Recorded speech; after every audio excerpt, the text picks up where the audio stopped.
အားလုံးမင်္ဂလာပါ Socialist ဝါဒဆိုတာက Liberal ဝါဒနဲ့ Conservative ဝါဒနောက်မှာပေါ်ပေါက်လာတဲ့19ရာစုကမ္ဘာအကြီးကျယ်ဆုံးကဏ္ဍဝင်နိုင်ငံရေး ideology 3ခုထဲကတစ်ခုဖြစ်ပါတယ် Socialist ဝါဒက Conservative ဝါဒ Liberal ဝါဒတို့နဲ့ဝါဒရေးရာသဘောတရားကွဲပြားခြားနားမှုကျယ်ပြန့်ပါတယ်ကွဲပြားခြားနားတဲ့နေရာဒေသအသီးသီးမှာ Socialist လှုပ်ရှားမှုအမျိုးမျိုးကွဲပြားခြားနားနေပြီးအဲ့ဒီလှုပ်ရှားမှုရဲ့လိုအပ်ချက်ကလည်းခြားနားပါတယ်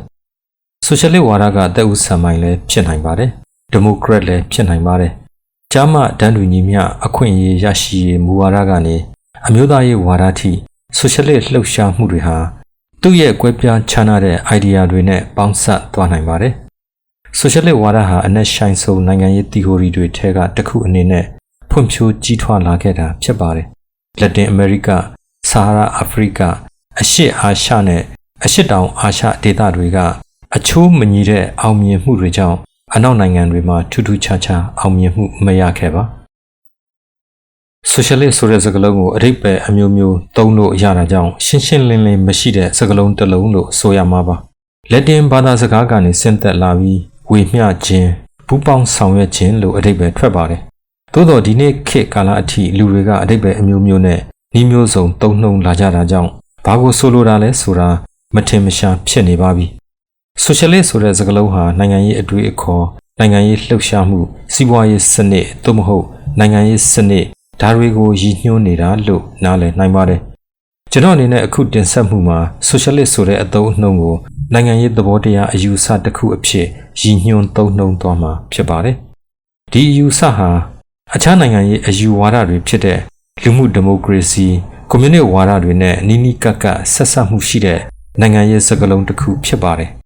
Socialist ဝါဒနဲ့ကွန်မြူနစ်ဝါဒဆိုတဲ့အသုံးအနှုန်းတွေကို1840ခုနှစ်နဲ့1910ခုနှစ်တွေအကြားတူညီတဲ့သဘောနဲ့တစ်ခုနဲ့တစ်ခုအပြန်အလှန်ဖလှယ်သုံးနှုန်းကြတာမျိုးရှိခဲ့ပါတယ်1919ခုနှစ်ရုရှားတော်လှန်ရေးကစလို့ဒီအုပ်စုနှစ်ခုအကြားခြားနားချက်ကကျယ်ပြန့်သွားခဲ့ပါတယ်1980ခုနှစ်မှာအနောက်ဥရောပက Social Democracy တွေကအစဉ်အလာ Socialist တွေနဲ့ကွဲကွဲပြားပြားဖြစ်ချင်ကြတာကြောင့်သူတို့ကိုသူတို့ Socialist မဟုတ်ဘူးလို့ကြေညာခဲ့ကြပါတယ်သို့တော့ဒီလောက်ထိမဖြစ်ချင်ကြတဲ့အဖွဲ့တွေက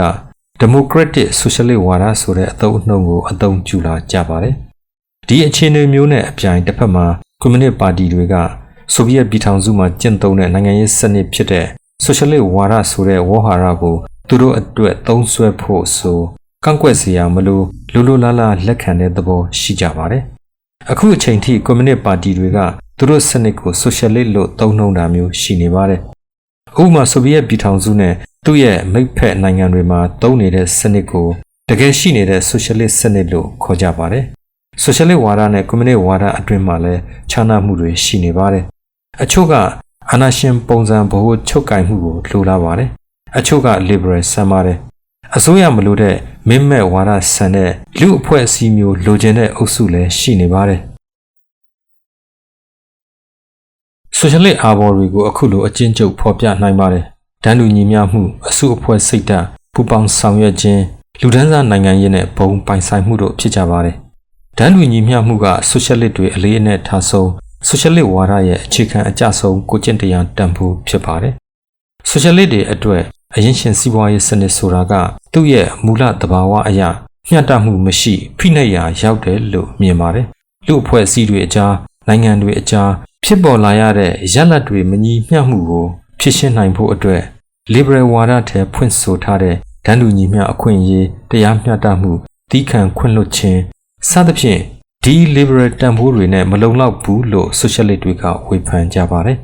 Liberal ဝါဒထဲကျွန်တော်ပြောခဲ့တာမှတ်မိကြပါဦးမယ် Liberal ရဲ့သဘောကအလူအဖွဲ့အစည်းတစ်ခုမှာဆင်းရဲချမ်းသာကွဲပြားနေတယ်ဆိုတာကသဘာဝဖြစ်စဉ်တစ်ခုသာဖြစ်တယ်ဥပမာကျွန်တော်တို့မြန်မာနာနဲ့ပေါက်အောင်ပြောရရင်ရှေးဘဝကံစသဖြင့်ကျွန်တော်ရှင်းခဲ့ပါတယ် Socialist တွေကဒီအချက်ကိုပယ်ပါတယ်ဒီအစားဒန်းတူညီမျှမှုကိုဥတီလို့စနစ်တကျပြုပြင်ပြောင်းလဲရေးတွေလှုပ်သွားဖို့သူတို့ထောက်ခံအားပေးပါတယ်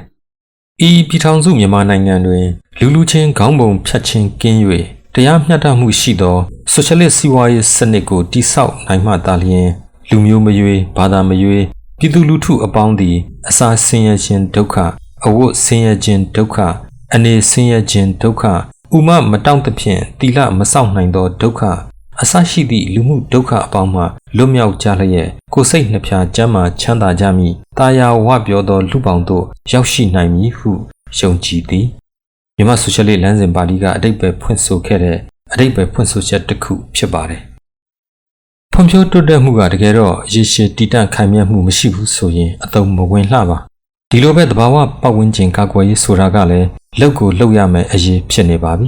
တစ်ဆက်တည်းဆိုသလိုကမ္ဘာချမ်းသာကြွယ်ဝမှုကိုဆင်းရဲဆုံးနိုင်ငံတွေကအဆင်းရဲဆုံးပြည်သူတွေအတွက်ပြန်လည်ခွဲဝေပေးတဲ့ကမ္ဘာရှုထောင့်ကနေဒီပြဿနာကိုကျွန်တော်တို့မဖြေရှင်းကြဘူးဆိုရင်နောက်နှစ်အနည်းငယ်အတွင်းမြောက်ပိုင်းနဲ့တောင်ပိုင်းအကြားတာပိုကြီးထွားလာတဲ့မညီမျှမှုကိုကျွန်တော်တို့ရင်ဆိုင်လာရဖို့ရှိတယ်။ဂျယ်ရမီကော်ဘင်ရဲ့အဆိုဖြစ်ပါတယ်။အစုအဖွဲ့စိတ်ဓာတ်ဆိုတာကလူသားမျိုးနွယ်နဲ့လူသားတွေအပေါ်ထားရှိတဲ့တိကျအမြင်တစ်ခုကိုဖော်ပြတာဖြစ်ပါတယ်။လူသားတွေကိုအခက်ခဲအတားအဆီးတွေဘလောက်ရှိနေပါစေသူတို့မှာရှိတဲ့အရင်းအမြစ်တွေနဲ့စုကာစပ်ပေါင်းအသုံးချပြီးအတူတကွပူးပေါင်းဆောင်ရွက်ကြမယ်ဆိုရင်အကောင်းဆုံးကြော်လွှားတတ်တဲ့လူမှုတတဝါတွေလို့ရှုမြင်ပါတယ်။ဒါကလူတွေရဲ့အကျင့်စရိုက်ဆိုတာပြောင်းလဲလို့ရနိုင်တယ်။ဖော့ဖျောင်းတွေလိုတလို့ပုံသွင်းနိုင်တဲ့ပျော့ပြောင်းတဲ့သဘာဝရှိတဲ့ဆိုတဲ့ဆိုရှယ်လစ်ဒသနိကဗေဒအယူအဆတွေဖြစ်ကြပါတယ်။ဆိုလိုတာကကိုကကောင်းအောင်ပြုမှုနေထိုင်သွားမယ်ဆိုရင်လူတွေကကိုယ့်အပေါ်တာပိုကောင်းမွန်တဲ့အပြုအမူတွေနဲ့ပြန်လဲတုံ့ပြန်ဆက်ဆံလာကြမယ်ဆိုတဲ့အယူအဆဖြစ်ပါတယ်။ဂီတအဖွဲ့တစ်ခုမှာသူ့အလုပ်သူလုပ်နေကြတာဆိုပေမဲ့အားလုံးစီစီလုံးလုံးနဲ့စီးချက်မှန်အောင်လုပ်နေကြတာဖြစ်ပါတယ်။လူအဖွဲ့အစည်းဆိုတာကလည်းဒီလိုပါ။ဒီအပြင်အခြားပုံစံမျိုးကျွန်တော်တော့စဉ်းစားလို့ကိုမရဘူးလို့ Henry D. Saint Simon ကဆိုခဲ့ပါတယ်။ပြင်သစ်လိုအတန်ထွက်ဆိုရင် Henry D. Saint Simon လို့အတန်ထွက်တာတွေ့ရပါတယ်။ကျွန်တော်ပြင်သစ်မတတ်ပါ။သို့တော့ Saint Simon ဆိုတဲ့အမည်ကကျွန်တော်တို့မြန်မာပရိသတ်နဲ့ယဉ်နှီးပြီးသားဖြစ်လို့ဒီအတန်ထွက်ပဲထွက်လိုက်ပါတယ်။ဒါကြောင့်ပူပေါင်းဆောင်ရွက်မှုဟာလူသားတွေအတွက်သဘာဝကျတဲ့လူမှုဆက်ဆံရေးပုံစံအဖြစ်ပေါ်ထွက်လာရပါတယ်။ Liberal ဝါဒကပေးတဲ့ရှင်ပြိုင်ခြင်းဆိုတာကိုပယ်ချပြီးအပြန်အလှန်ရိုင်းပင်ကူညီကြခြင်းစီးလုံးညီညွတ်ခြင်းတွေကသာတာပိုနှစ်သက်ဖွယ်ကိုကျင့်တရားပုံစံတွေဖြစ်တာကြောင့်လူပေါင်းအကျိုးကိုတာပိုဖြစ်ထွန်းစေနိုင်တယ်လို့ရှုမြင်ပါတယ်။သက်ဆိုင်ရာလုပ်ငန်းခွင်တိုင်းဟာသက်ဆိုင်ရာလုပ်သားအင်အားစုရဲ့စုပေါင်းထိန်းချုပ်မှုအောက်မှာရှိတဲ့တယ်လို့ဆိုပါတယ်။သမဝါယမလုပ်ငန်းတွေသို့မဟုတ်အလုပ်သမားတမကတွေဖွဲ့စည်းရခြင်းဟာဒီလိုရည်မှန်းချက်တွေကိုအကောင့်ထဲပေါ်ရာအနည်းဆက်ဆုံးနည်းလမ်းတစ်ခုဖြစ်တယ်လို့ဆိုပါတယ်။ဟိုရှီမင်းကတဦးချင်းနိုင်ငံတော်နဲ့အစုအဖွဲ့ရဲ့အကျိုးစီးပွားအားလုံးတစ်ခုတည်းဆိုတာဆိုရှယ်လစ်စနစ်မှာသာရှိတယ်လို့ဆိုခဲ့ပါတယ်။လူဒန်းစားကွဲပြားခြားနားမှုကိုလေ့လာကြည့်ကြမယ်ဆိုရင်ဆိုရှယ်လစ်တွေကလူဒန်းစားနိုင်ငံရေးကိုဦးစားပေးတာတွေ့နိုင်ပါတယ်။လူဒန်းစားကွဲပြားခြားနားမှုဟာလူမှုရေးကွဲပြားခြားနားတဲ့ပြဿနာအတွက်တိတာထင်ရှားပြီးအနက်ရှိုင်းဆုံးပြဿနာလို့ထောက်ပြကြပါတယ်။ဘူဇွာနဲ့ပစ္စည်းမဲ့လူဒန်းစားဆိုပြီးလူဒန်းစားနှစ်မျိုးကွဲထွက်သွားတာကိုဖော်ပြခဲ့တဲ့ Marx ရဲ့ဂန္ဓဝင်အယူအဆဖြစ်ပါတယ်။ဒီနေ့ကျွန်တော်တို့စီးပွားရေးစစ်တမ်းတွေအရသိကြတဲ့အထက်တန်းလွှာအလဲအလတ်နဲ့အခြေခံလူဒန်းစားဆိုတဲ့အသုံးအနှုန်းတွေကိုဆိုရှယ်လစ်တွေရဲ့လူဒန်းစားမှန်ဘလူးအောက်ကနေတဆင့်ရှုမြင်နိုင်ကြပါတယ်။20ရာစုနှောင်းပိုင်းနဲ့21ရာစုအစောပိုင်းကာလတွေကဖွံ့ဖြိုးပြီးနိုင်ငံတွေမှာမြို့ပြအလုပ်သမားလူဒန်းစားကျဆင်းသွားခဲ့တာကနေလူဒန်းစားကွဲပြားခြားနားမှုဆိုတဲ့ယဉ်ကျေးမှုကြီးကိုတိတိတသာပြောင်းလဲသွားခဲ့တယ်ဆိုပေမဲ့ဆိုရှယ်လစ်တွေရဲ့အမြင်မှာလူအဖွဲ့အစည်းတစ်ခုရဲ့ကြွယ်ဝချမ်းသာမှုဆိုတာကိုစုပေါင်းဖန်တီးထားတာမျိုးကိုသာသူတို့ထောက်ခံအားပေးနေကြသလိုလူတဦးချင်းစီရဲ့အကျိုးအမြတ်ထက်စုပေါင်းအကျိုးအမြတ်ဆိုတာကိုပဲဦးစားပေးကြပါတယ်။အများအားဖြင့်ဆိုရှယ်လစ်တွေဆိုတာကဆင်းရဲသူဆင်းရဲသားတွေအတွက်ဖော်ဖော်ရွေရွေရှိကြသလောက်လူချမ်းသာတွေအတွက်ရန်တတ္တိပြုတတ်ကြသူတွေလို့ဆိုနိုင်ပါတယ်။လက်ရှိလူအဖွဲ့အစည်းတစ်ခုလုံးရဲ့သမိုင်းဆိုတာလူဒန်းစားတိုက်ပွဲတွေရဲ့သမိုင်းပဲလို့ Marx နဲ့ Engels တို့မှတ်ချက်ပေးခဲ့ကြပါတယ်။ဆိုရှယ်လစ်ဝါဒကတိုက်ဖြတ်ပစ်ဖို့ရည်ရွယ်ထားတဲ့လူမှုမညီမျှမှုရဲ့အခြေခံအကျဆုံးအရင်းအမြစ်တစ်ခုကပုဂ္ဂလိကပိုင်ဆိုင်မှုဖြစ်ပါတယ်။ဆိုရှယ်လစ်တွေအဆိုပြုတာကဘုံပိုင်ဆိုင်မှုဖြစ်ပါတယ်။ဆိုရှယ်လစ်တွေကပုဂ္ဂလိကပိုင်ဆိုင်မှုကိုဘက်ပေါင်းစုံကခါခါတီးတီးဝေဖန်ထိုးနှက်ကြတာကြီးဖြစ်ပါတယ်။စုပေါင်းထုတ်လုပ်ရာကနေရလာတဲ့အကျိုးအမြတ်တွေကိုတဦးတယောက်တည်းကမောင်းပိုင်စီးပိုင်ခွင့်ရသွားပြီးချမ်းသာကြွယ်ဝလာတာတရားမျှတမှုမရှိဘူးလို့ဆိုပါတယ်။ပိုင်ဆိုင်မှုများလေလေလိုအပ်ချက်တွေများလာလေလေ ဆိုလိုတာကချမ်းသာကြွယ်ဝလာလေလေပိုချမ်းသာကြွယ်ဝလိုလာလေလေဖြစ်တာကြောင့်ပိုင်ဆိုင်မှုဟာအကျင့်ပြတ်ချစားမှုကိုတွန်းပို့ပေးနေတယ်လူပောင်ကိုအဆင့်တန်းကွဲပြားသွားစေတယ်လို့ဆိုပါတယ်ဆိုရှယ်လစ်စနစ်ဟာလူပောင်အတွင်းလူဒန်းစားမညီမျှမှုကိုကျော်လွှားနိုင်ဖို့ရည်မှန်းထားတဲ့လူဒန်းစားတိုက်ပွဲမှာအဓိကနေရာကရပ်တည်နေတယ်လို့ဆိုပါတယ်19ရာစုကအလုသမားလူဒန်းစားတွေရဲ့အပြောဟောအများစုကပိုင်ဆိုင်မှုဖြတ်သိမ်းရေးအပေါ်အခြေခံတာကသက်သေကောင်းဖြစ်ပါလိမ့်မယ်နိုင်ငံအချင်းချင်းငြိမ်းချမ်းစွာအတူရှင်တွဲနေထိုင်ကြတဲ့ကမ္ဘာကြီးဖြစ်လာဖို့ဆိုရင်ပုဂ္ဂလိကမြေယာပိုင်ဆိုင်မှုနဲ့ပုဂ္ဂလိကအရင်းနှီးပိုင်ဆိုင်မှုတွေကိုဖျက်သိမ်းပစ်ခြင်းကမရှိမဖြစ်လိုအပ်တဲ့ခြေလှမ်းတစ်ရပ်ဖြစ်တယ်လို့ကျွန်ုပ်ယုံကြည်ပါတယ်လို့ Bertrand Russell ကဆိုခဲ့ပါတယ်။မကြာသေးမီကာလလောက်က Social Democrat တွေရဲ့အယောအနှောစီးပွားရေးစနစ်သို့မဟုတ်ဈေးကွက် Socialist ဝါဒဆိုတဲ့ဒီလိုအစဉ်အလာကနေခွဲထွက်လာတဲ့ပျော့ပြောင်းတဲ့ Socialist ပုံစံတွေကို Socialist ကျမ်းတွေမှာထည့်သွင်းလာကြတာတွေ့ရပါတယ်။သို့တော်ခြုံပြီးပြောရရင်ပုဂ္ဂလိကပိုင်ဆိုင်မှုကိုလုံးဝဖျက်သိမ်းပစ်ရေးဆိုတဲ့တာမဏိ Socialist အယူအဆကိုလက်မခံတော့တဲ့ Socialist တွေကပင်နိုင်ငံရဲ့အဓိကစက်မှုလုပ်ငန်းတွေနဲ့အရေးပါတဲ့စီးပွားရေးလုပ်ငန်းတွေဖြစ်တဲ့ဥပမာကျန်းမာရေးစောင့်ရှောက်မှုလိုလုပ်ငန်းတွေကိုနိုင်ငံတော်ပိုင်လှုပ်ထားတဲ့လို့ဆိုနေကြဆဲဖြစ်ပါတယ်လူအချင်းချင်းတန်းတူညီမျှဖြစ်ရေးအတွေးအခေါ်ကရှေ့ဘဝေတဏီကလေးကရှိခဲ့တာဖြစ်ပါတယ်ဆိုရှယ်လစ်ဝါဒက19ရာစုအစောပိုင်းတော်လှန်ရေးကာလမှာမွေးဖွားလာခဲ့တဲ့ခလေးပေါက်စဖြစ်ပါတယ်ကွန်မြူနစ်ဆိုတဲ့စကားလုံးကို1990ပြည့်နှစ်တွေမှာပထမဦးဆုံးစတင်သုံးစွဲခဲ့ပါတယ်။ဆိုရှယ်လစ်ကိုတော့1828ခုနှစ်ဗြိတိန်နိုင်ငံမှာစတင်သုံးစွဲလာတာတွေ့နိုင်ပါတယ်။အစပိုင်းမှာဒီဝေါ်ဟာရကလှုပ်ရှားမှုအုပ်စုတစုကိုရည်ညွှန်းခဲ့တာဖြစ်ပါတယ်။အခုခေတ်မှာဒီအုပ်စုကို Utopian Socialist စိတ်ကူးရင် Socialist လို့ခေါ်ဝေါ်သုံးစွဲနေကြပါတယ်။ဒီအုပ်စုတွေကဗြိတိန်မှာဆို Robert Owen ဦးဆောင်တဲ့အုပ်စုနဲ့ပြင်သစ်မှာဆို Henry D. Saint Simon နဲ့ Charles Fourier ဦးဆောင်တဲ့အုပ်စုတွေဖြစ်ကြပါတယ်။ရှေ့မှာဆိုခဲ့တဲ့ Utopian Socialist စိတ်ကူးရင် Socialist ဝါဒဆိုတဲ့အသုံးအနှုန်းကချုပ်ချခေါ်တဲ့အသုံးအနှုန်းဖြစ်ပါတယ်။ဒီအုပ်စုတွေကိုအခုလိုခေါ်ရတာကသူတို့ရဲ့လူအဖွဲ့အစည်းကိုဆွတ်လွတ်ပြီး Utopia လူအဖွဲ့အစည်းဆိုတဲ့တိကျလူအဖွဲ့အစည်းတရတီထောင်လိုတဲ့အယူအဆကြောင့်ဖြစ်ပါတယ်။ဒီအုပ်စုတွေကတစ်ခုနဲ့တစ်ခုသူ့တန်ဖိုးနဲ့သူရှိနေကြပါတယ်။စိတ်ဝင်စားဖို့ကောင်းတယ်ဆိုပေမဲ့သူတို့ကိုဆက်လေ့လာနေမဲ့အစားနောက်မျိုးဆက်ကိုလွှမ်းမိုးသွားခဲ့တဲ့ Socialist တွေကိုလေ့လာကြမယ်ဆိုရင်ပိုကောင်းမယ်လို့ယူဆပါတယ်။ဒီအုပ်စုတွေကို Socialist သမိုင်းဦးကအစိတ်အပိုင်းတရက်လို့သိထားယုံဆိုလုံလောက်ပါလိမ့်မယ်။ Karl Marx က Socialist သမိုင်းမှာအထင်ရှားဆုံး Socialist ဗိသုကာကြီးဖြစ်ပါတယ်။သူ့အတွေးအခေါ်တွေကိုနောက်ပိုင်းမှာ Marx ဝါဒဆိုပြီးလူသိများလာခဲ့ပါတယ်။19ရာစုနှောင်းပိုင်းမှာလူအဖွဲ့အစည်းတွေကိုအားကောင်းကောင်းနဲ့လွှမ်းမိုးနိုင်ခဲ့ဆုံးအုပ်စုတစ်ခုဖြစ်ပါတယ်။ရုရှားနဲ့စပိန်တွေမှာတချိန်ကခါသီးပွဲပြိုင်ဘက်တွေဖြစ်ခဲ့ကြတဲ့မင်းမဲ့ဝါဒလှုပ်ရှားမှုတွေနဲ့စိန်ခေါ်မှုတွေထင်ထင်ရှားရှားရင်ဆိုင်ခဲ့ရပေမဲ့ဗြိတိန်မှာ Fabian လို Marx ဝါဒမဟုတ်တဲ့ Socialist တွေဆက်လက်တည်ရှိနေခဲ့ပါတယ်။ Marx ရဲ့ theory ထဲအပြန်အလှန်ချိတ်ဆက်နေတဲ့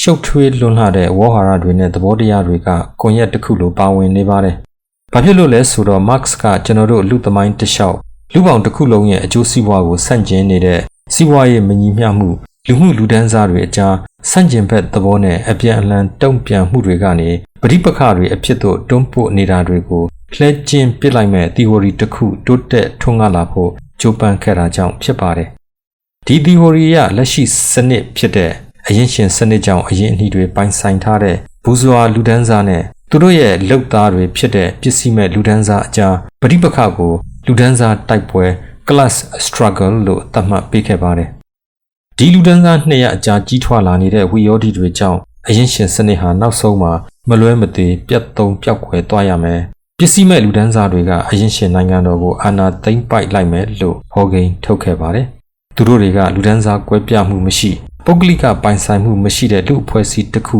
တည်ထောင်ကြမယ်။နောက်ဆုံးမှာနိုင်ငံတော်ပင်မရှိတော့တဲ့လူအဖွဲ့အစည်းတရက်စီတို့ကူးပြောင်းသွားရေးကိုကြီးကြပ်ကုတ်ကဲသွားကြမယ်လို့ဆိုခဲ့ပါတယ်။လူသားမျိုးနွယ်တွေဖွံ့ဖြိုးတိုးတက်မှုအဆုံးအမှတ်ကို Marx ကကွန်မြူနစ်ဝါဒလို့အမည်ပေးခဲ့ပါတယ်။ပစ္စည်းမဲ့လူဒန်းစားတွေအာဏာသိမ်းမှုအောင်မြင်ဖို့အတွက်အကြမ်းဖက်တော်လှန်ရေးမလွဲမသွေလိုအပ်တယ်လို့အစောပိုင်းမှာသူယုံကြည်နေခဲ့ပေမဲ့နောက်ပိုင်းမှာသူ့သဘောထားတွေပျော့ပြောင်းသွားခဲ့ပါတယ်။အချို့ဖွံ့ဖြိုးပြီးအရင်ရှင်နိုင်ငံတွေဟာ အလုသမားလူဒန်းစားတွေလည်းအာဏာပါဝါအဝိုင်းအဝန်းထဲပါဝင်လာနိုင်ကြဖို့ဒီမိုကရေစီပြုပြင်ပြောင်းလဲမှုတွေကနေတဆင့်ရောက်သွားနိုင်တယ်လို့ဆိုကြပါတယ်။1880ခုနှစ်အစောပိုင်းကာလက Revolutionary Paris Commune ဒေါ်လာရင်းဆိုင်ရာပါရီဘုံအဖွဲ့အကျဉ်းချုပ်အဖြစ်တည်ရှိမှုကိုပြင်သစ်အစိုးရကအင်အားအလွန်ကျွံသုံးနှိပ်ကွပ်ခဲ့တာက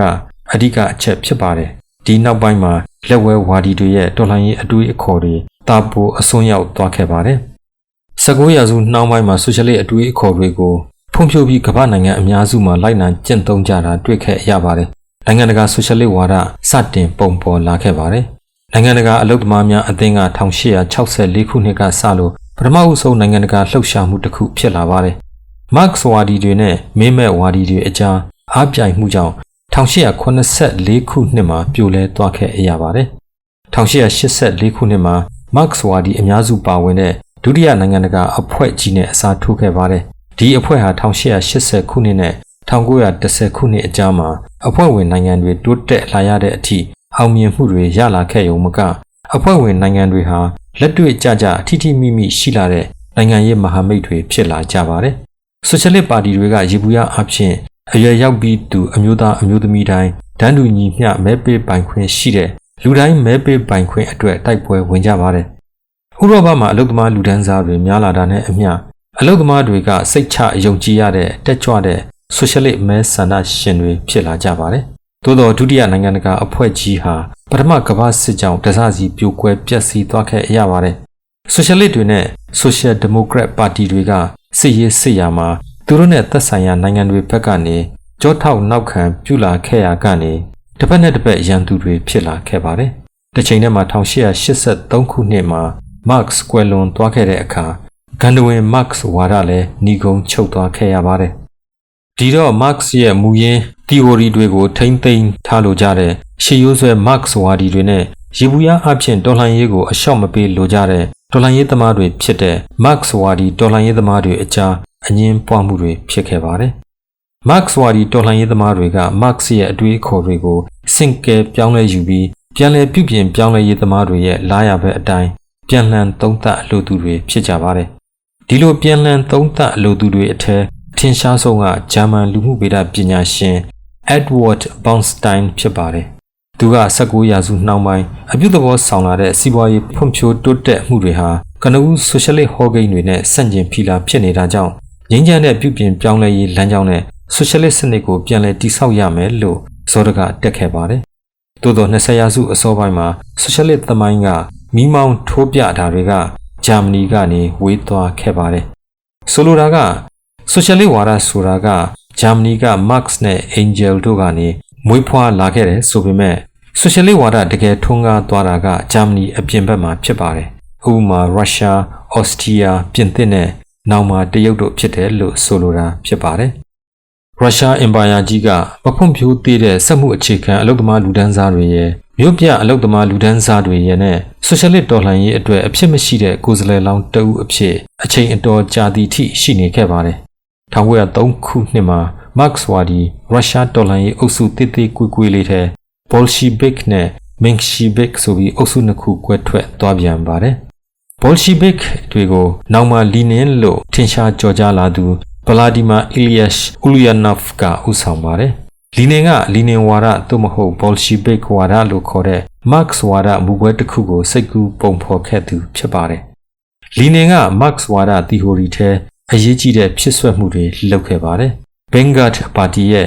ကျေးစားတော်လှန်ရေးသမားတွေကိုတော်လှန်ရေးတိုင်းရဲ့အထက်တန်းလွှာဗဟိုချက်မှအဖြစ်ဆောင်ရွက်ဖို့တောင်းဆိုခဲ့ပါတယ်။ပါတီကိုဒီမိုကရက်တစ်ဗဟိုချုပ်ကိုင်မှုစနစ်နဲ့အုပ်ချုပ်ဖို့တောင်းဆိုပါတယ်။ပါတီတွင်အခြေအတင်ဆွေးနွေးညှင်းခုန်မှုတွေခွင့်ပြုပေးထားပြီးသဘောကွဲနေတာတွေကိုအဆုံးဖြတ်ခံယူပြီးနောက်ထပ်ညှင်းခုန်တာမျိုးသိခံနိုင်မှာမဟုတ်ဘူးလို့ဆိုပါတယ်။ကျွန်တော်တို့ပါတီကိုတပါတီအာဏာရှင်စနစ်တည်ထောင်ခဲ့တယ်လို့အပြစ်တင်ကြတဲ့အခါကျွန်တော်တို့ကဟုတ်တယ်ဒါကတပါတီအာဏာရှင်စနစ်ပဲလို့ပြန်ပြောတယ်ဒါကကျွန်တော်တို့ရဲ့ယက်တီချက်ဖြစ်တယ်ပြီးတော့ဒီယက်တီချက်ကနေကျွန်တော်တို့လုံးဝပြောင်းသွားမှာမဟုတ်ဘူးဘာဖြစ်လို့လဲဆိုတော့ကျွန်တော်တို့ကစက်ယုံစက်မှုလုပ်ငန်းနဲ့ပစ္စည်းမဲ့လူဒန်းစားတရက်လုံးအတွက်ရှေ့ဆောင်တက်ဦးနေရကိုအောင်ပွဲခံရယူခဲ့တဲ့ပါတီဖြစ်နေလို့ပဲ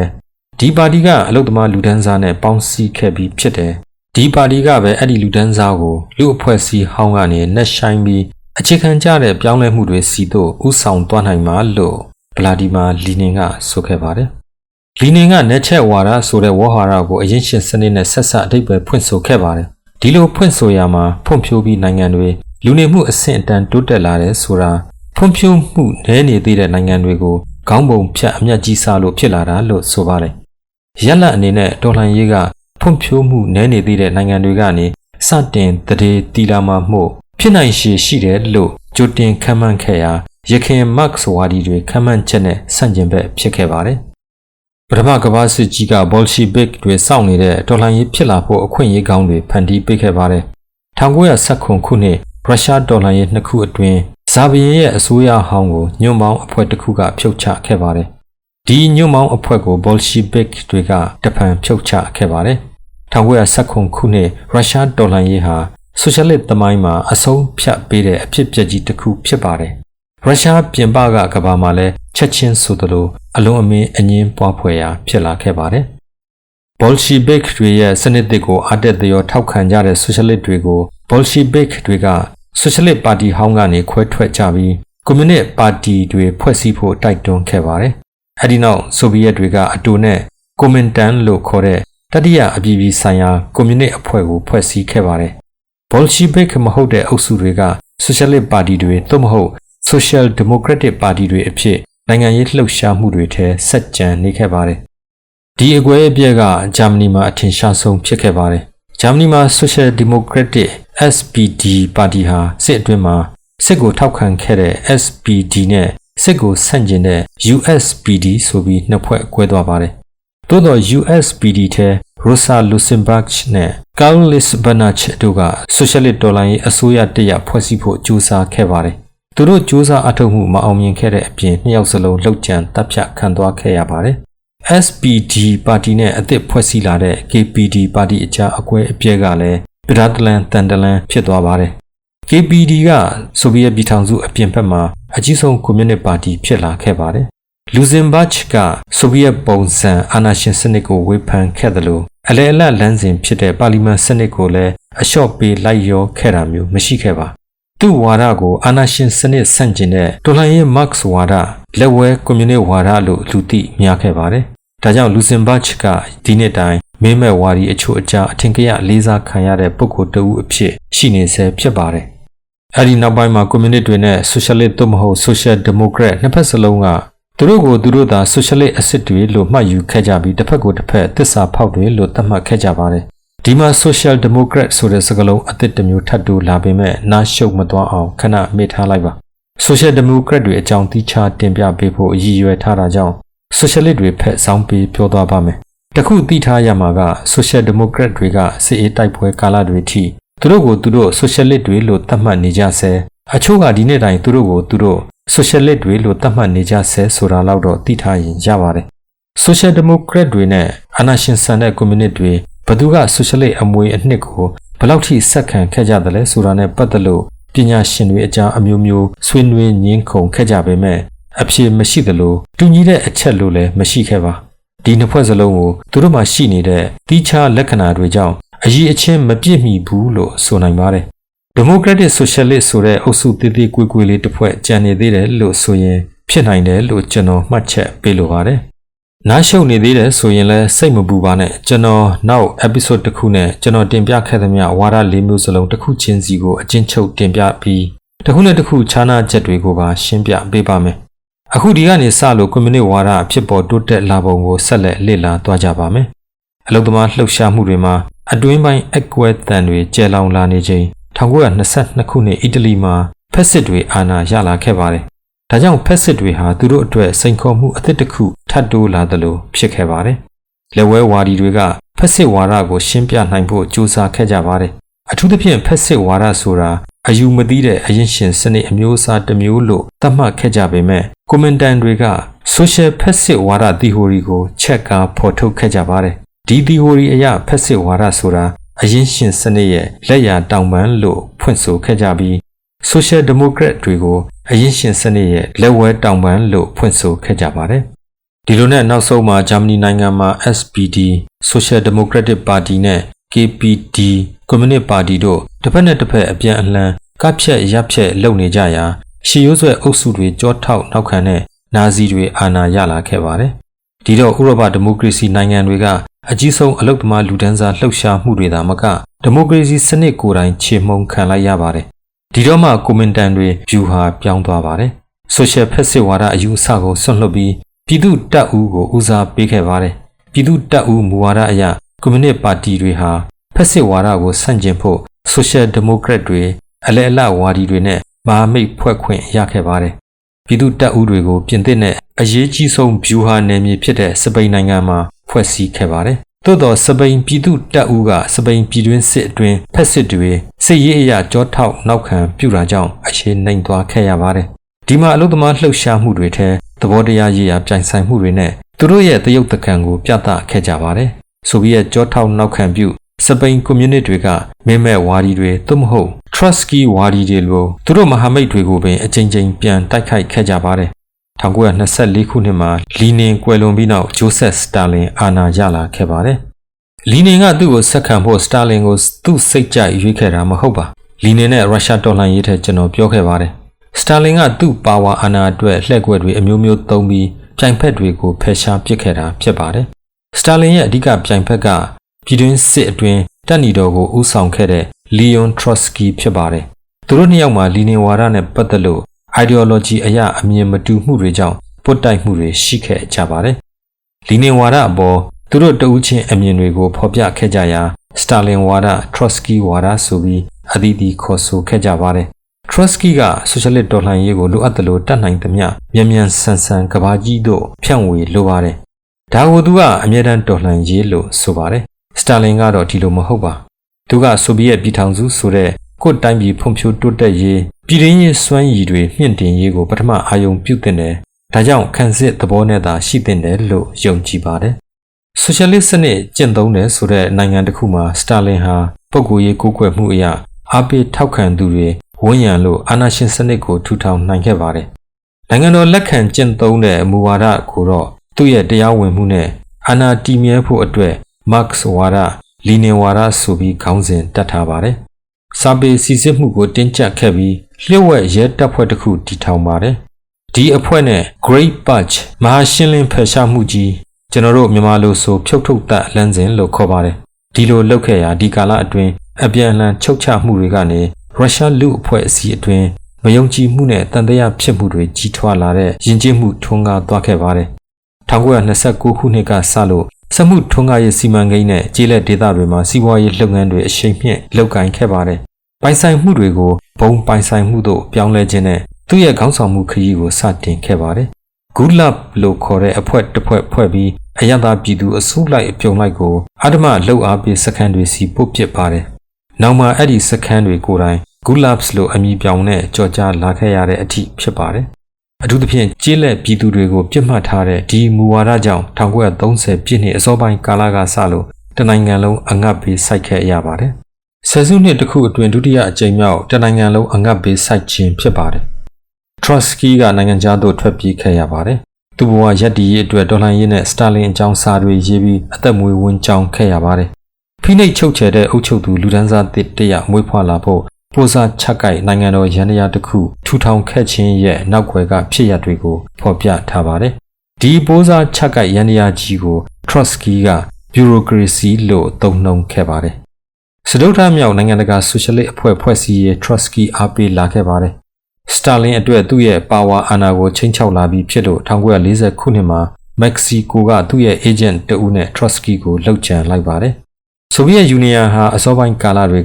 ကဖက်စစ်ဆန့်ကျင်ရေးအတွက်အနောက်အင်အားကြီးနိုင်ငံတွေနဲ့တန်တမန်နည်းအရာမဟာမိတ်ဖြစ်လာရေးအောင်မြင်စူးစမ်းနိုင်ခဲ့ပါတယ်။သို့တော့နောက်ပိုင်းမှာနာဇီဂျာမနီတွေနဲ့သဘောတူညီမှုရဖို့ဥလှည့်သွားခဲ့ပါတယ်။1939ခုနှစ်1941ခုနှစ်အကြားဂျာနေနိုင်ငံတွေကိုအင်အားသုံးပြီးသူ့ပိုင်တဲ့နယ်မြေတွေချက်ထွင်ခဲ့ပါတယ်။ဂျာမနီကသဘောတူညီမှုတွေချိုးဖောက်လာတာကြောင့်1941ခုနှစ်ကနေ1945ခုနှစ်ထိပြင်းပြင်းထန်ထန်တိုက်ခိုက်ချေမှုန်းခဲ့ကြပါတယ်။ဆိုဗီယက်တန်းချီတေချီပျက်စီးခဲ့ရပါတယ်။သို့တော့နောက်ဆုံးမှာဆိုဗီယက်တို့အနိုင်ရခဲ့ပါတယ်။ ဥရောပတလွှာဆိုဗီယက်တပ်ညီတော်အလံတွေတလူလူလွှင့်ထူနိုင်ခဲ့ပြီးဖြစ်လို့ဆိုဗီယက်အလိုကျကနိုင်တဲ့ရုပ်သေးအစိုးရတွေပုံဖော်နိုင်ဖို့လှုံ့ဆော်ပါတယ်။ရိုမေးနီးယား၊ဟန်ဂေရီ၊ဘူလ်ဂေးရီးယားနဲ့ပိုလန်တို့မှာဆိုဗီယက်ရုပ်သေးအစိုးရတွေပေါ်ပေါက်လာပါတယ်။1948ခုနှစ်မှာချက်ကိုစလိုဗက်ကီးယားအစိုးရကိုကွန်မြူနစ်တို့အာဏာသိမ်းနိုင်ခဲ့ပါတယ်။ဂျာမနီကဆိုဗီယက်တို့သိမ်းပိုက်ထားတဲ့နယ်မြေကအရှေ့ဂျာမနီဆိုပြီးတိုင်းပြည်တစ်ခုမွေးဖွားလာပါတယ်။ဆိုဗီယက်တွေကသူတို့မူအတိုင်းမျိုးဆက်သစ်ပြည်သူ့အဖွဲ့ချုပ်မူဝါဒကိုဆက်သုံးပါတယ်။ဒုတိယကမ္ဘာစစ်မတိုင်မီလူကြိုက်များရေပန်းစားခဲ့တဲ့ Social Democratic Party တွေနဲ့ Communist Party တွေကိုဆိုဗီယက်ထိန်းချုပ်မှုအောက်မှာရှိနေတဲ့ Socialist Party တွေနဲ့ပေါင်းစည်းပေးလိုက်ပါတယ်။အခုမှအရှေ့ဂျာမနီမှာ Socialist စီလုံးညီညွတ်ရေးပါတီ Socialist Unity Party အောက်သို့ပို့လိုက်တယ်လို့ဖြစ်ပါတယ်။အရှေ့ဥရောပက Socialist နိုင်ငံတွေကလည်းဆိုဗီယက်ပုံစံဒေသန္တရစနစ်ကိုပုံဖော်ခဲ့ကြပါတယ်။ဒီတိုင်းပြည်တွေကအာဏာရှင်တွေကိုစတာလင်ပေါက်ဆန္ဒလေးတွေလို့တွင်ကျယ်လာတဲ့အထိဖြစ်ပါတယ်။ဥရောပကမတ်စ်အစိုးရတွေအကြားထူးခြားနေတာကယူဂိုစလာဗီးယားဖြစ်ပါတယ်။မာရှယ်တီတိုလို့လူသိများတဲ့ယူဂိုစလဗ်ခေါင်းဆောင်ယိုစစ်ဘရိုစ်တီတိုဦးဆောင်တဲ့အစိုးရကဆိုဗီယက်ခေါင်းဆောင်မှုအောက်ကနေခွဲထွက်သွားပြီး1948ခုနှစ်မှာဆိုဗီယက်အုပ်စုကနေတရားဝင်နှုတ်ထွက်သွားပါတယ်။ဒီလိုဆိုဗီယက်နဲ့အဆက်ဖြတ်သွားတဲ့နောက်ထပ်နိုင်ငံတစ်ခုကတရုတ်နိုင်ငံဖြစ်ပါတယ်။တရုတ်ပြည်သူ့သမ္မတနိုင်ငံဆိုတာကာလရှည်ပြည်တွင်းစစ်ကြီးနဲ့ဒုတိယကမ္ဘာစစ်နောက်ပိုင်းမှာဂျင်းထဲဂျက်ထဲကနေလူလူလွန်းလွန်းရုံထွက်မွေးဖွားလာခဲ့တာဖြစ်ပါတယ်။တရုတ်နိုင်ငံရဲ့ပထမဦးဆုံးကွန်မြူနစ်ခေါင်းဆောင်မော်စီတုံးကစတာလင်နဲ့နီးစပ်သူဖြစ်ပါတယ်။သို့တော့1935ခုနှစ်စတာလင်ကွယ်လွန်ပြီးနောက်သူ့ကိုဆက်ခံတဲ့နီကီတာခရုရှက်ဖ်ကစတာလင်ရဲ့အမှားတွေကိုဖော်ထုတ်ပြီးစတာလင်ကင်းစင်ရေးလှုပ်လာပါတယ်။ဒါကိုမော်လက်မခံနိုင်ပါ။တရုတ်ခေါင်းဆောင်ကြီးမော်စီတုံးဘဝအတက်အကျအလှည့်ပြောင်းများထဲကျွန်တော်ပြောထားပါတယ်။ပြန်ကြည့်ကြစေလိုပါတယ်။ထူးခြားတာကဆိုဗီယက်ရောတရုတ်ကပါမတ်စ်ဝါဒလီနင်ဝါဒဆိုတဲ့အသုံးအနှုန်းတွေကိုချစ်ချစ်ပါအောင်စုပ်ကိုင်ထားကြတာဖြစ်ပါတယ်။ရလကတော့မကောင်းပါ။မတ်စ်လီနင်မော်ဝါဒကမတ်စ်လီနင်ဝါဒပြန်လည်ပြင်ဆင်ရေးဝါဒီတွေနဲ့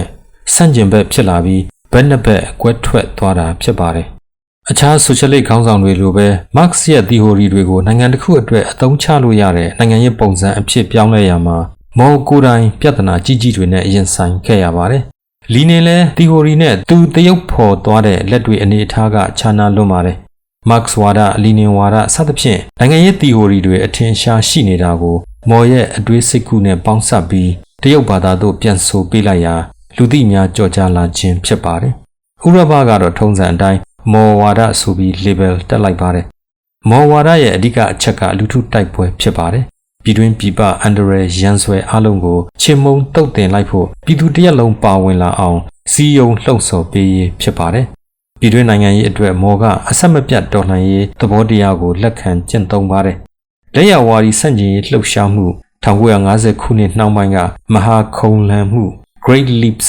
Forward နဲ့အဆိုးရွားဆုံးအငတ်ပေး1960ခုနှစ်နှောင်းပိုင်းနဲ့1980ခုနှစ်အစောပိုင်းကာလကယဉ်ကျေးမှုတော်လှန်ရေးဒါတွေကအဆက်မပြတ်တော်လှန်ရေးသဘောတရားတွေဖြစ်ကြပါတယ်။အယက်သားပြည်သူတန်းချီတေချီပျက်စီးခဲ့ရပါတယ်။တရုတ်နိုင်ငံဟာဆိုရှယ်လစ်တော်လှန်ရေးမီးရှူးတိုင်ကိုကိုင်းဆောင်သူအဖြစ်ဆိုဗီယက်ပြည်ထောင်စုကိုကြော်တက်ဖို့စိတ်အားထက်သန်နေခဲ့ပါတယ်။ဆိုရှယ်လစ်ကမ္ဘာကြီးနဲ့လည်းဆက်ဆံရေးတွေရပ်တန့်သွားခဲ့ပါတယ်။ခရုရှက်ဖ်ကိုဆန့်ကျင်တဲ့အယ်ဘေးနီးယားနိုင်ငံသေးသေးကွေကွေလေးတစ်ခုလောက်ပဲကျန်နေခဲ့ပါတယ်။သို့တော်မော်ဆိုတာကလွယ်လွယ်နဲ့အလျှော့ပေးတတ်သူမဟုတ်သဘောထားတင်းမာသူဖြစ်သလောက်သူ့ရဲ့တန်ခင်းတမန်ခင်းဗျူဟာကပျော့ပျော့ပြောင်းပြောင်းနဲ့ညှိနှိုင်းဆောင်ရွက်တတ်တဲ့သဘောထားရှိသူဖြစ်ပါတယ်။အမေရိကန်ပြည်ထောင်စုလိုအရင်ရှင်အရင်အမှာနိုင်ငံကြီးနဲ့ပင်ဆက်ဆံရေးကောင်းတွေတိစောက်နိုင်ဖို့လှုပ်ရှားခဲ့ပါတယ်။စစ်အေးတိုက်ပွဲကာလတွေမှာကမ္ဘာပါဝါအာဏာရှင်ခွင်ရှာတမျိုးတစ်ဖုံပြောင်းလဲသွားခဲ့ပါတယ်။တရုတ်နဲ့ဆိုဗီယက်ပြည်ထောင်စုအကြားကဆိုရှယ်လစ်အချင်းချင်းစီလုံးညီညွတ်ရေးမူဝါဒကနောက်ဆုံးမှာလက်ကျန်ဆက်ဆံရေးမဆူစလောက်နဲ့ကြောချင်းကလျက်အေးခဲသွားခဲ့ပါတယ်။စစ်အေးခေတ်အစောပိုင်းကာလမှာဗီယက်နမ်မှာနောက်ထပ်ဆိုရှယ်လစ်ပရိတ်ဖူပရိတ်ဥလေးတွေစီစီ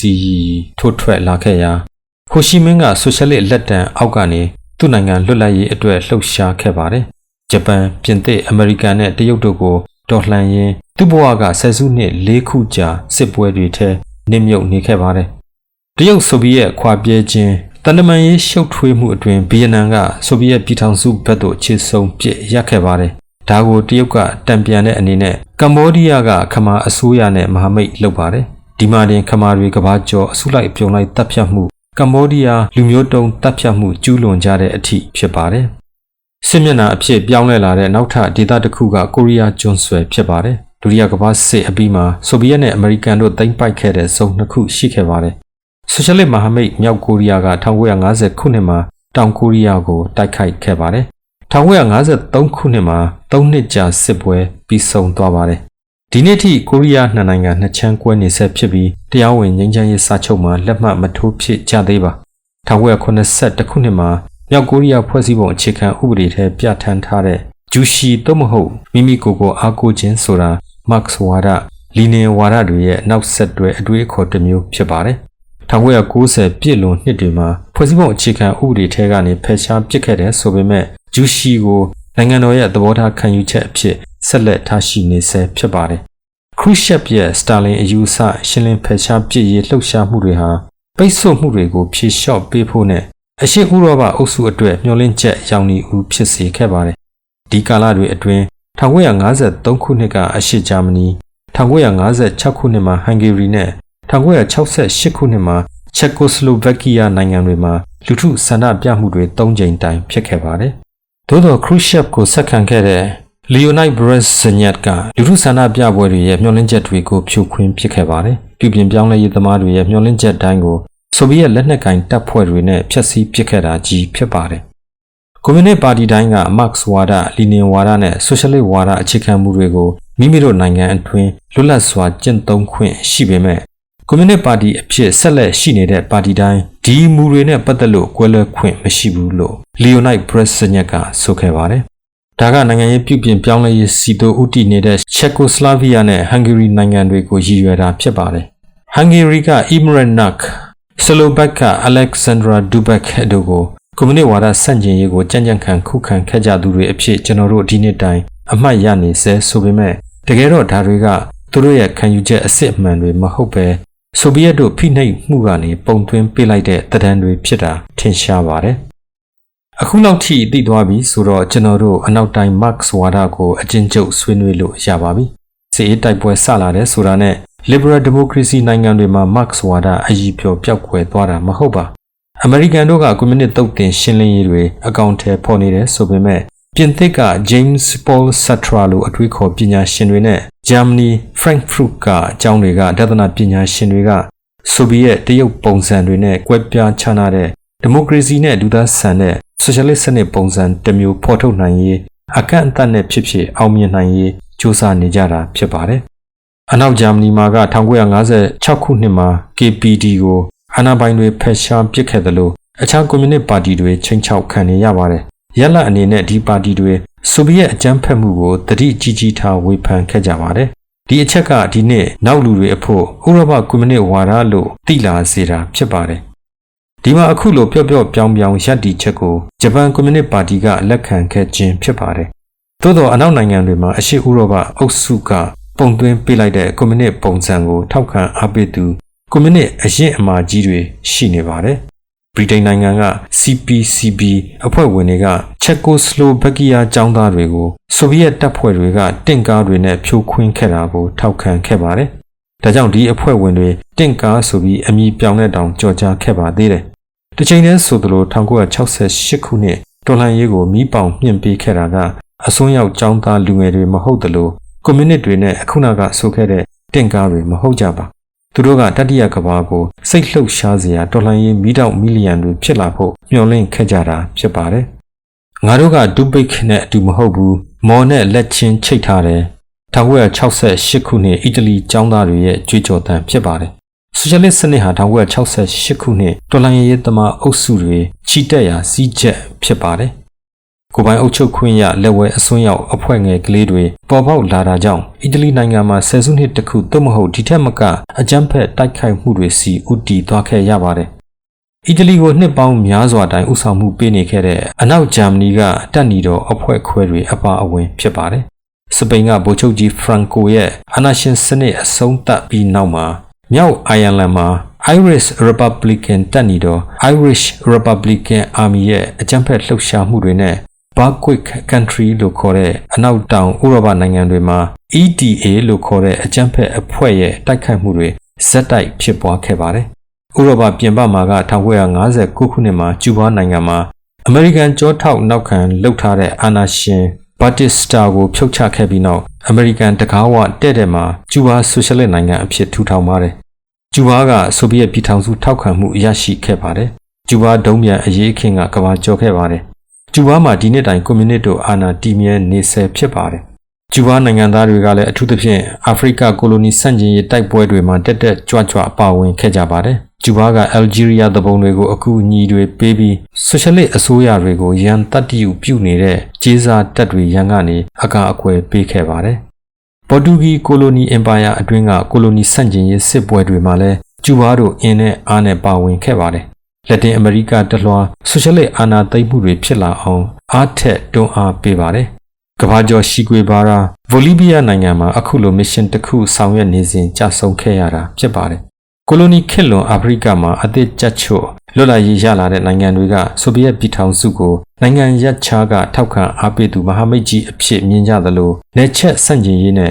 လူမျိုးရေးတန်းတူညီမျှမှုရှိတဲ့အပြည်ပြည်ဆိုင်ရာဆိုရှယ်လစ်ဝါဒအခြေခံမူတွေကိုမျှော်လင့်ခဲ့ကြပါတယ်။ဂါနာနဲ့တန်ဇန်နီးယားနိုင်ငံတွေကအစောပိုင်းကိုလိုနီခေတ်လွန်အစိုးရတွေကတန်တမန်ရေးရာဘက်မလိုက်တဲ့အာဖရိကဆိုရှယ်လစ်ဝါဒကိုထောက်ခံခဲ့ကြပါတယ်။မိုဇမ်ဘစ်နဲ့အင်ဂိုလာနိုင်ငံတွေ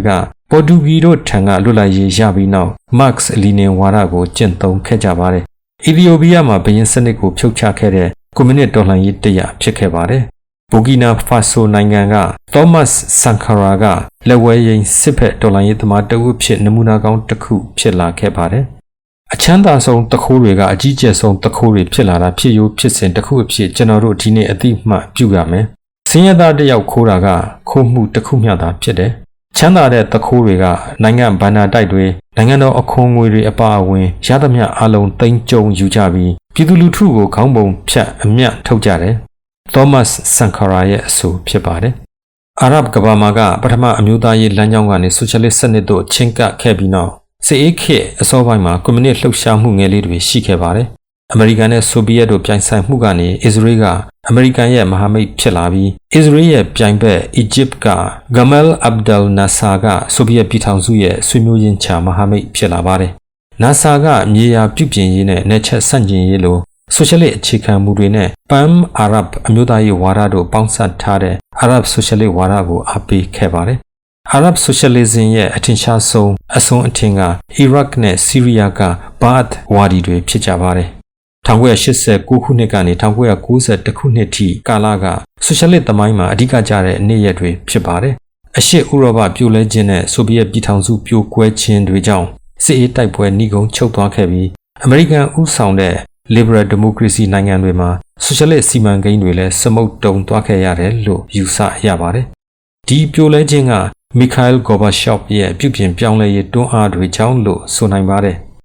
အရှေ့ဥရောပမှာဆန္ဒပြလူထုကိုထုံးစံအတိုင်းစစ်တပ်နဲ့အင်အားသုံးဖြည့်ရှင်းဖို့ဆုံးဖြတ်ခဲ့သူဂေါ်ဘာရှော့တယောက်ဒီကြဆုံးမှုရဲ့ရလဒ်ကိုသူရှာဖွေတွေ့ရှိခဲ့ပုံမပေါ်ပါဆိုဗီယက်ပြည်ထောင်စုကွန်မြူနစ်ပါတီ CPSU ကအဓိကပုဂ္ဂိုလ်တွေကအမျိုးသားရေးကွန်မြူနစ်ဝါဒကိုလက်ပူတိုက်ကျင့်သုံးလာကြပြီးသူတို့ရဲ့နိုင်ငံရေးအသက်မွေးဝမ်းကြောင်းဘဝကိုအသက်ဆက်ဖို့ကြိုးစားခဲ့ကြပါတယ်ယူကရိန်းနိုင်ငံရဲ့ပထမဦးဆုံးသမ္မတလီယိုနစ်ခရုရှုကဒီပုံစံရဲ့ဥပမာကောင်းတစ်ခုဖြစ်ပါတယ်။နောက်တစ်ယောက်ကဘောရစ်ယယ်ဆင်ဖြစ်ပါတယ်။အဆုံးမတော့ဆိုဗီယက်ပြည်ထောင်စုကအင်အားသုံးပေါင်းစည်းဖို့ကြိုးစားခဲ့တဲ့ပြိုင်ဖက်ကင်းအမျိုးသားရေးဝါဒတွေဟာဆိုဗီယက်ပြည်ထောင်စုကိုတစစီခွဲပစ်လိုက်ပါတယ်။2014ခုနှစ်ကတည်းကစလို့ရုရှားနဲ့ယူကရိန်းအကြားတိုက်ပွဲတွေဆက်တိုက်ဖြစ်လာခဲ့ရာအာမီးနီးယားနဲ့အဇာဘိုင်ဂျန်တို့ကလည်းသွေးစွန်းတဲ့ပြိုင်ဆိုင်မှုတွေဖြစ်လာပါတယ်။ဗဟိုအာရှသမ္မတနိုင်ငံတွေအကြားနေဆက်တင်းမာမှုအမြင့်ဆုံးသို့ရောက်သွားပါတယ်။တရုတ်မှာခေါင်းဆောင်ကြီးမော်1986ခုနှစ်မှာကွယ်လွန်ပါတယ်။အာနာလွန်ဆွဲပွဲကာလတစ်ခုအပြီးမှာတိန့်ရှောင်ပိန်ကဆက်ခံခဲ့ပါတယ်။မကြုံစဖူးပြုပြင်ပြောင်းလဲရေးတွေနဲ့တာထွက်ခဲ့သူဖြစ်ပါတယ်။မော်ရဲ့အဆုံးမရှိတော်လှန်ရေးအပေါ်တရုတ်ကွန်မြူနစ်ပါတီမျက်နှာလွှဲခဲ့ပါတယ်။ရခိုင်ပိတ်ဆို့မှုတွေနဲ့အထီးကျန်နေခဲ့တာကိုမြေလှန်ပစ်ပြီးကမ္ဘာလုံးဆိုင်ရာကုသန်းရောင်းဝယ်ရေးအတွက်တကားဖွင့်ပေးကစီးပွားရေးစာမျက်နှာသစ်ဖွင့်ခဲ့ပါတယ်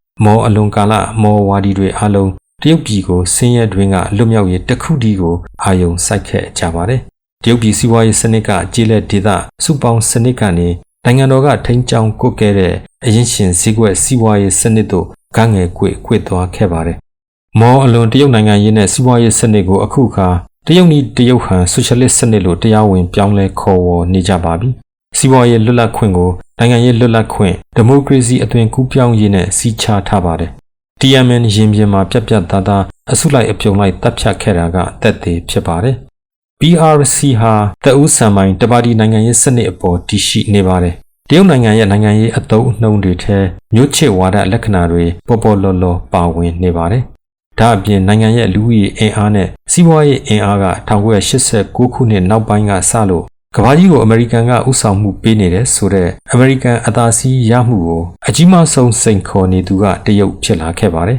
။ဒီနေ့တရုတ်ပြည်သမ္မတရှီကျင်းဖျင်ဟာမော်စီတုံးနောက်ပိုင်းတရုတ်နိုင်ငံရေးလောကမှာဩဇာအကြီးဆုံးနိုင်ငံရေးသမားတဦးဖြစ်လာခဲ့ပါတယ်။ဒီလိုပဲရှေ့ကဆိုခဲ့တဲ့တရုတ်နီးတရုတ်ဟန်ဆိုရှယ်လစ်ဝါဒနဲ့သူ့ကိုယ်ပိုင်အမြင်တွေကိုစုကာစပ်ပေါင်းလို့ရှီကျင်းဖျင်အတွေးအခေါ်လို့ထိုက်တန်သုံးနှုန်းဖော်ပြလာရပါပြီ။ကြုံတွေ့လာရမယ့်အန်ဒရယ်တွေနဲ့စမ်းသပ်မှုတွေကအတိတ်ကထက်ရော့မှာမဟုတ်ကျွန်တော်တို့ပါတီကဒီနေ့ထိရုန်းကန်လှုပ်ရှားမှုကိုယုံကြည်နေခဲ့ပြီးနောက်အနာကအောင်မြင်မှုကိုလည်းရုန်းကန်လှုပ်ရှားမှုနဲ့ပဲရောက်နိုင်ကြပါလိမ့်မယ်ရှီကျင်းဖျင်ရဲ့အဆိုဖြစ်ပါတယ်ဒီနေ့ခေတ်ထိတပါတီဆိုရှယ်လစ်အုပ်ချုပ်ရေးစနစ်ကျင့်သုံးနေသေးတဲ့နိုင်ငံတွေကကျူဘာတရုတ်လာအိုဗီယက်နမ်နဲ့မြောက်ကိုရီးယားနိုင်ငံတွေဖြစ်ကြပါတယ်ပါတီစုံစနစ်ကိုဆိုရှယ်လစ်အစိုးရကဥဆောင်မှုပေးနေတဲ့နိုင်ငံတွေလည်းရှိပါတယ်ဥပမာအာဏာရှင်ပိုခဲ့တဲ့ဗင်နီဇွဲလားနဲ့ဒီမိုကရေစီစနစ်စီတို့ဦးတည်နေတဲ့ဘိုလီးဗီးယားနိုင်ငံတွေဖြစ်ပါတယ်ဆိုရှယ်လစ်နဲ့ဆိုရှယ်ဒီမိုကရေစီအကြားကနယ်နိမိတ်မြင်းကဒီနေ့ထိမထင်မရှားရှိနေဆဲပါ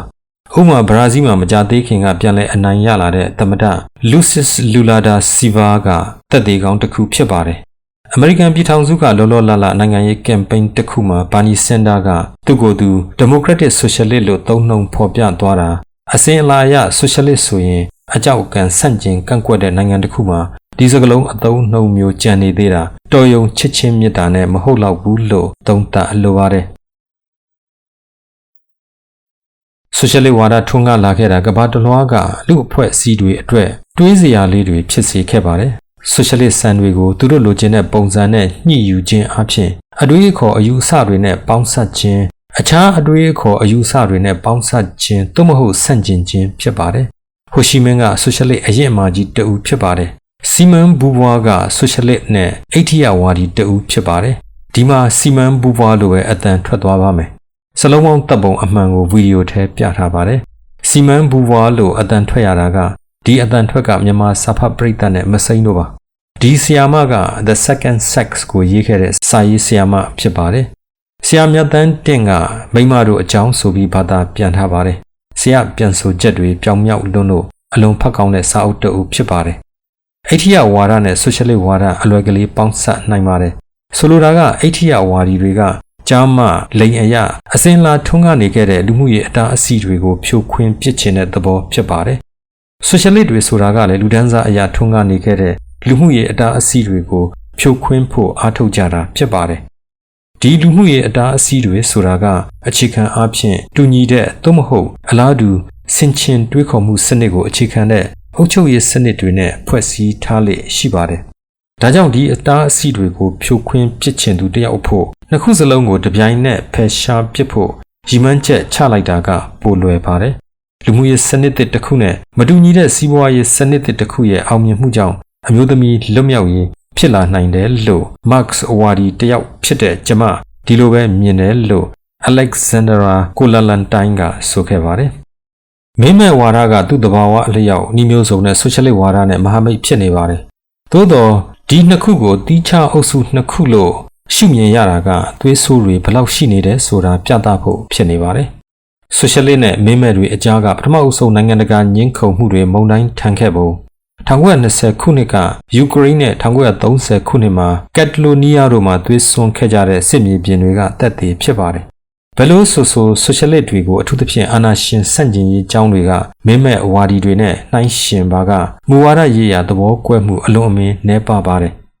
ဆိုရှယ်လစ်စနစ်မှာရှိတဲ့လွတ်လပ်မှုကတရားမျှတမှုမရှိနိုင်သလိုလွတ်လပ်မှုမရှိတဲ့ဆိုရှယ်လစ်စနစ်က ကျွန်ပြုခြင်းနဲ့ရက်ဆက်ကြမ်းကြုတ်ခြင်းဖြစ်တယ်လို့မီခိုင်ဘာကူနင်ကဆိုခဲ့ပါတယ်။ Liberal ဝါဒပင်လျင် Socialist တွေရဲ့ကဲ့ရဲ့ချုပ်ချခံရပါတယ်။အပြန်လှန်အားဖြင့်အပေးအယူလုပ်ရတဲ့အနေအထားမှာရှိခဲ့ပါတယ်။ Liberal ဝါဒအကြောင်းတင်ပြခဲ့တဲ့ကျွန်တော်ဗီဒီယိုထဲ Liberal Socialist ဝါဒအကြောင်းအကျဉ်းချုပ်ဖော်ပြခဲ့ပါတယ်။ဒီဗီဒီယိုမှာ Social Democracy အကြောင်းအကျဉ်းချုပ်ဆွေးနွေးထားပါတယ်။ဒီအသုံးအနှုန်းနှစ်ခုစလုံးဟာ Socialist ဆိုတဲ့တာတူညီမျှဝါဒနဲ့ Liberal ဆိုတဲ့တတိပုဂ္ဂလဝါဒတို့အကြားအပေးအယူကိုကိုးစားပြုပါတယ်။သို့တော့ Liberal တွေနဲ့အပေးအယူလုပ်ဖို့ဖြစ်နိုင်ခြေအနေအထားကိုညှင်းပယ်တဲ့ Socialist တွေရှိသလို Liberal တွေရဲ့ပုဂ္ဂလိကလွတ်လပ်ခွင့်နိုင်ငံတော်ကဝင်ရောက်ဆွတ်ဖက်တာမျိုးမလုပ်ဖို့ဆိုတဲ့သဘောတရားတွေက Socialist အခြေခံသဘောတရားဖြစ်တဲ့ပြန်လည်ခွဲဝေရေးဆိုတာနဲ့ဖီလာဆန့်ကျင်ဖြစ်နေတဲ့ဆိုတဲ့ Liberal တွေလည်းရှိနေပါတယ်။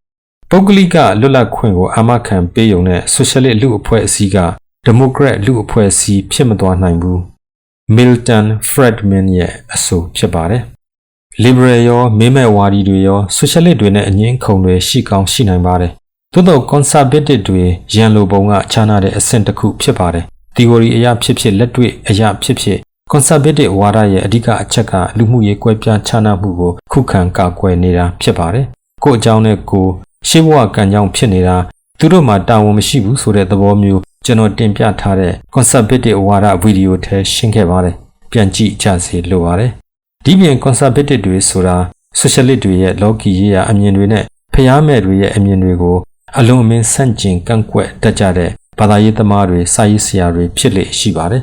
။ Socialist ဝါဒဆိုတာကကြဆုံခြင်းဒသနာဥပေက္ခတရားအိတ်တာမစ္စရိယတရားဖြစ်တယ်။ဒုက္ခဟူသမျှအတူတကမျှဝေခံစားကြဆိုတဲ့ဆင်းရဲသားဒသနာဖြစ်တယ်လို့ Winston Churchill ကအဓိပ္ပာယ်ဖွင့်ဆိုခဲ့ပါတယ်။ဖက်စစ်လှုပ်ရှားမှုတွေက Socialist ဆိုမုန်းတီးကြသလောက် Liberal နဲ့အရင်ရှင်တွေကိုဆန့်ကျင်ကြဖို့အတွက် Socialist ဝါဒကိုသူတို့စိတ်ဝင်စားကြပြန်ပါတယ်။ဖက်စစ်ဝါဒီတွေရဲ့သဘောကနိုင်ငံသို့မဟုတ်လူမျိုးခေါင်းစဉ်အောက်မှာအုပ်စုတစုအဖြစ်စီလုံးညီညွတ်ကြဖို့အားပေးလေရှိပါတယ်။ Socialist အယူအဆတွေကိုငှားသုံးလေရှိပါတယ်။တစ်ချိန်တည်းမှာ Socialist ပါတီနဲ့ Socialist တက်ကြွလှုပ်ရှားသူတွေကိုနှိပ်ကွပ်ကြပါတယ်။နိုင်ငံတကာ Socialist ဝါဒကိုဖက်စစ်တို့ညှင်းပါတယ်။ဒီနေရာမှာတံပြန်အမျိုးသားရေးဝါဒပုံစံတွေနဲ့အစားထိုးဖို့ကြိုးစားခဲ့ကြပါတယ်။အမျိုးသား Socialist စနစ်လို့အမည်ပေးထားတဲ့ဂျာမန်ကအဖြစ်အပျက်တွေကအထင်ရှားဆုံးဖြစ်ပါတယ်။ကွန်မြူနစ်က Socialist မဟုတ်ဘူး။ Marx ဝါဒဆိုတာ Socialist ဝါဒမဟုတ်ဘူး။ Marx ကဒီစကားလုံးတွေကိုခိုးသုံးပြီးသူ့ဖွင့်ဆိုချက်တွေကိုရှုပ်ထွေးပစ်ခဲ့တာဖြစ်တယ်။ Socialist တွေစီကနေ Socialist ဝါဒကိုကျုပ်ဆွဲထုတ်ပစ်မယ်။ကျုပ်တို့အတွက်ကတိုင်းပြည်တစ်ခုလူမျိုးကလည်းတစ်ခုတည်းပဲဟစ်တလာပြောခဲ့တာဖြစ်ပါတယ်။ Socialist ဝါဒက19ရာစုအစောပိုင်းသူမွေးဖွားလာရာမူလအယူအဆတွေကနေစလို့တဖြည်းဖြည်းတိုးတက်ပြောင်းလဲလာခဲ့ပါတယ်။သူတည်းကဆင်းသက်လာတဲ့အာဏာရှင်ကွန်မြူနစ်ဝါဒကမူလ Socialist တွေစိတ်ကူးယဉ်ခဲ့တဲ့လွတ်မြောက်ရေးအိမ်မက်ကိုနောက်ထပ်ဖိနှိပ်မှုအမျိုးအစားတစ်မျိုးလို့သက်သေပြခဲ့ပါတယ်။ကမ္ဘာအကြီးဆုံးအင်အားအတောင့်တင်းဆုံး Socialist နိုင်ငံလို့သူ့ကိုယ်သူကြွေးကြော်နေတဲ့တရုတ်နိုင်ငံမှာပင်အာဏာရှင်ဝါဒကပုံစံတစ်မျိုးနဲ့အသစ်တစ်ဖန်ထွန်းကားလာပြီးအခြားတစ်ဖက်မှာအရင်ရှင်စီးပွားရေးစနစ်အရင်အမှာကြီးနဲ့ပင်တွဲလုံးတစ်ခုဖြစ်လာခဲ့ပါတယ်။တစ်ချိန်တည်းမှာ Social Democrat တွေက20ရာစုအလယ်ပိုင်းလောက်ကတည်းက Socialist နဲ့ Marx ဝါဒနဲ့ပတ်သက်လာရင်ဘယ်လိုပုံစံမျိုးကိုမဆိုလက်ရှောင်ကြတာကြီးဖြစ်ပါတယ်။ Liberal Parliament စနစ်ဈေးကွက်စီးပွားရေးနဲ့ပုဂ္ဂလိကပိုင်ဆိုင်ခွင့်စသဖြင့်ဒါတွေနဲ့သူတို့လက်ချင်းချိတ်ထားကြပါတယ်။ Communist တွေနဲ့ Social Democrat တွေပြီးရင်ဘာကြံသေးလဲဆိုတော့တမန်လူထုကိုကိုစားပြုမယ်လို့အပေါင်းအာရင်တန်ကောင်းကောင်းနဲ့ကြွေးကြော်တတ်ကြတဲ့လက်ဝဲနိုင်ငံရေးသမားတွေနဲ့ Democratic Socialist တွေကြံပါမယ်။ဒီအုပ်စုနှစ်ခုကကမ္ဘာလုံးဆိုင်ရာလှုပ်ရှားမှုတွေနဲ့စာရင်မပြောပလောက်တဲ့အရေးအတွက်လောက်ပဲဖြစ်ပါလိမ့်မယ်။သို့တော့လက်တင်အမေရိကမှာတော့အင်အားကောင်းပါတယ်။ Socialist ဝါဒနဲ့ Socialist တွေရဲ့အထင်ရှားဆုံးလက္ခဏာကအရင်ရှင်စနစ်ကိုကြော်နိုင်ဖို့လှုပ်ရှားတာထက်အချင်းချင်းတိုက်ရင်ခိုက်ရင်နဲ့အချိန်ကုန်နေကြတယ်လို့ယူဆနိုင်ပါတယ်။သို့တော်လည်း Socialist စနစ်မှာသမိုင်းဝင်အောင်မြင်မှုတွေမရှိမဟုတ်ထူးထူးခြားခြားရှိနေပါတယ်။ဖွံ့ဖြိုးပြီးကမ္ဘာကိုအစိုးရတွေကနေတဆင့်ဒါမှမဟုတ် Socialist မဟုတ်တဲ့အစိုးရတွေအပေါ်တက်ကြွလှုပ်ရှားသူတွေရဲ့ဖိအားတွေကနေတဆင့်ဝင်နိုင်ကြပြီးလူမှုရေးရာတွေနဲ့လုပ်ငန်းခွင်တွေမှာအောင်မြင်မှုတွေတိတိတသားတိုးတက်လာတာတွေ့နိုင်ပါတယ်။ စီးပွားရေးမညီမျှမှုတွေနဲ့ဆင်းရဲမွဲတေမှုတွေကြီးထွားလာနေတာနဲ့အမျှဈေးကွက်စီးပွားရေးဝါဒီတွေဒီလိုလူမှုရေးတင်းမာမှုတွေကိုပြည်လဲကြောင်းမဖြစ်ရှင်းနိုင်တဲ့၍ဆိုရှယ်လစ်လှုပ်ရှားမှုတွေကလိုအပ်ချက်တစ်ခုလိုဆက်လက်အသက်ဝင်လာမယ်လို့မျှော်လင့်ရကြောင်းတင်ပြရင်းဒီမှာနှိကုံချုပ်လိုက်ပါတယ်ကျွန်တော်တို့တိုင်းပြည်ကလည်းမြန်မာဆိုရှယ်လစ်လမ်းစဉ်ပါတီရဲ့မြန်မာဟန်ဆိုရှယ်လစ်စနစ်နဲ့26နှစ်တာဆိုရှယ်လစ်လူပောင်တို့ချီတက်ခဲ့ဖူးရာ50ကျော်တန်းတွေအတွက်မစိမ့်လောက်ဘူးလို့ယူဆပါတယ်ကျွန်တော်အဖို့လဲငယ်ဘဝကဖတ်စရာဆိုလို့ဆိုရှယ်လစ်စာပေတွေပဲရှိတဲ့ပတ်ဝန်းကျင်မှာကြီးပြင်းလာခဲ့ရရာအခုရှင်းလင်းချက်ကကျွန်တော်ပြိတ္တာကိုပိုဝင်ကြစေလိမ့်မယ်လို့ယုံကြည်ပါတယ်နောက်အခမ်းများမှာပြန်ဆုံကြပါဦးမယ်